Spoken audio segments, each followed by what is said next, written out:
munaasabadani oo ahayd madal xariga lagaga jarayay dugsi waxbarasho iyo sidoo kale xarunta hooyada iyo dhallaanka oo laga hirgeliyay deegaanka Jufa Galiile ee ka tirsan gobolka Awdal ayaa waxa hirgelinta dhismayaashan iska kaashaday qurba joogta iyo qolqol joogta deegaanka Jufa Galiile waxaana munaasabadani goob joog ka ahaa wasiir ku xigeenka wasaaradda waxbarashada iyo sayniska Soomaaliland Maxamed Daahir iyo sidoo kale agaasimaha guud ee wasaaradda horumarinta caafimaadka Soomaaliland Maxamed Cabdi Xirgeeye maareeyaha hay'adda wadooyinka Soomaaliland maamulka gobolka Awdal degmada Jufa Galiile qurba joogiyooday dhaqameed waxaana halkaas ugu horeen hadalka iska daba qaatay qurba joogta iyo qaar kamid ah mas'uuliyiinta deegaanka Jufa Galiile iyagoona tilmaamay baahiyaha loo qabay dhismayaashani ayaa waxay yiraahdeen dhalinyaradii hooyadooda dhibta ku haysata halkan waxbarasho la'aanta ku haysata ayaa ku soo fikray oo suurto geliyay qurba joog iyo qolqol joogba barwaaqo hablaha maxay talo qurba jooga ee barwaaqo ka soo dhisay MCH ka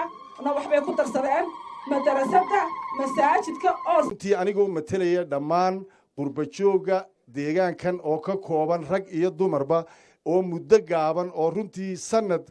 gudahooda ma ka yarba ku hawlgeliyay labadan mashruuc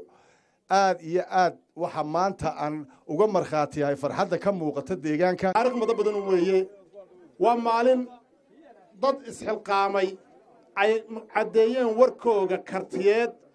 iyo huritaankooga aqli ay cadeeyeen weeye waxaan leenahay qurba joogta u dhalatay deegaankan ee hawsha ka qayb qaadatay waxaan leenahay barakallahu fiikum malcaabadii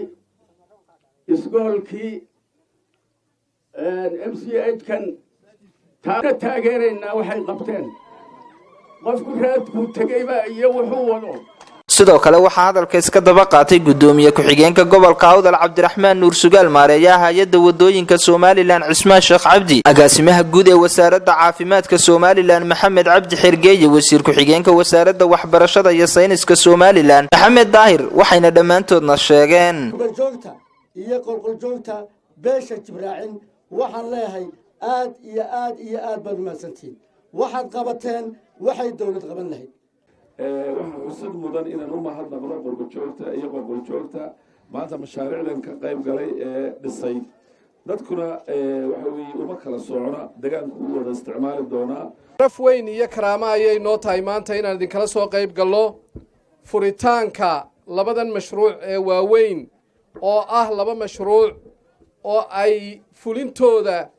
ay lahaayeen dadka deegaanka waxaan maanta anagu ballan qaadaynaa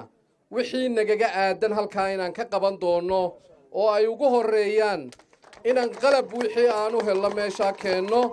105 ardayda halkaa dhigata qof waliba mid kasto ka mid 7 buug oo helayo oo buugaagtii madaxweynaha jamhuuriyadda Soomaaliland soo iibiyay qodobka ballaadhinta iskuulkana taana